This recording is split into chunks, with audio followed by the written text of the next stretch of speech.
महाराज म्हणून ही गुरूंची परंपरा आपल्याला लाभले का नाही ती फार सुंदर लाभली. लक्षात ठेवा, चोखोबारायांचं जीवन सुद्धा फार श्रेष्ठ आहे. आपल्याला केवळ एकच ज्ञानोबराय दिसतात असं नाही महाराज. ह्या ज्ञानोबरायांच्या समवेत जी साखळी ज्ञानोबरायांच्या समवेत जी निर्माण झालेली होती ना, ते सगळे दिव्य दिव्य. प्रत्येकाच्या जीवनात चमत्कार घडलेला आहे. चोखोबारायांच्या जीवनात सुद्धा चमत्कार घडलेला आहे असं पूर्वशुरूंनी सांगितलेल्या कथेमधून सांगता येईल महाराज. चोखोबाराय म्हणजे महाराज त्या काळात वर्णव्यवस्था जास्त असल्या कारणानं चोखोबारायाला मंदिर प्रवेश नव्हता.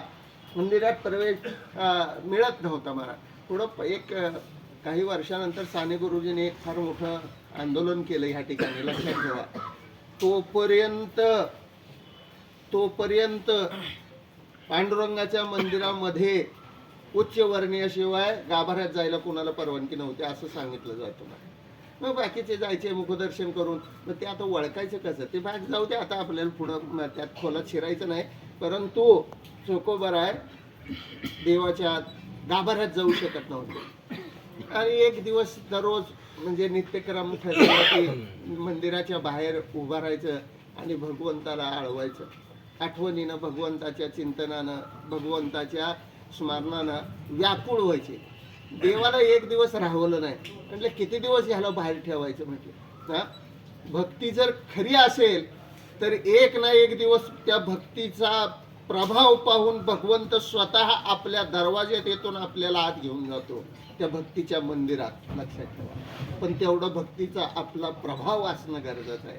महाराज चोखोबारायांची भक्ती एवढी प्रभावित होती आणि देवाला राहवलं नाही. देव म्हटले चल एवढा काय विचार करतोस? म्हटले गाभारा, माझ्या गाभाऱ्यातच यायची तुझी इच्छा आहे ना?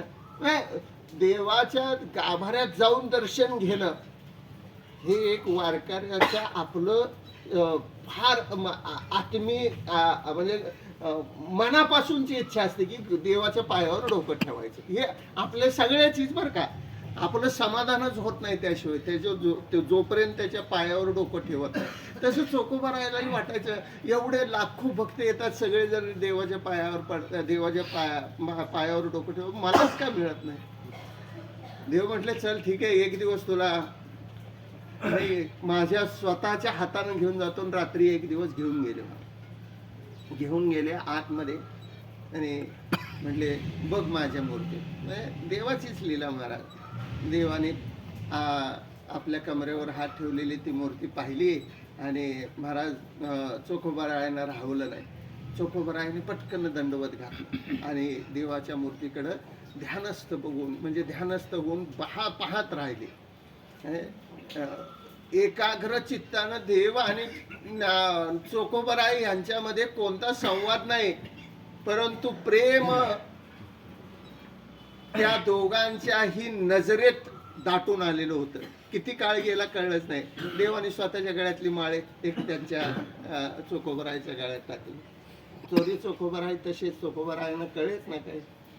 महाराज एवढं ती पहाटेचं काकड्याची वेळ झाली ना, काकड्याची वेळ झाली की दार उघडलं गेलं. नेमकं बघितलं पुजाऱ्याने, अरे हे कसं काय आत आलं? ज्याला आत यायची परवानगी नाही म्हणून महाराज त्यांच्या मानेला धरलं आणि देवळाच्या बाहेर आणलं. बाहेर आणून महाराज चोखोबारायांना मारायला सुरुवात केली. मारलं अक्षरशः महाराज. अभंग पण आहेत महाराज तसे तो चोखोबारायांचे. हा, धाव धाव पंढरीराया. आता सगळ्यात सरळ सरळ नाव घेतलंय, फक्त आपल्याला घेता येत नाही का तर आपलेच आहेत म्हणून. महाराज प्रल्हाद भाऊ महाग बसले. प्रल्हाद भाऊन सुद्धा एक दिवस देवाचा प्रसाद मिळालाय बरं का. तेव्हा म्हणजे हे आपलेच होते त्यावेळेस, नाही असं नाही. परंतु काही नियम पाळत असल्यानं, कर्मकांड पाळत असल्या कारणाने त्यांनी ती एक रचना त्या ठिकाणी केली होती. म्हणून देवाला स्पर्श करा.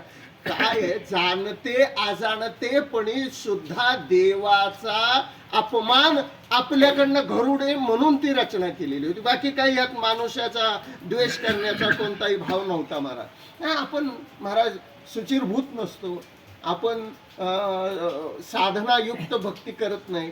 आपण ज्या शास्त्रकारांनी वर्णित केलेल्या प्रमाणे भक्तीचं प्रत्येक लक्षण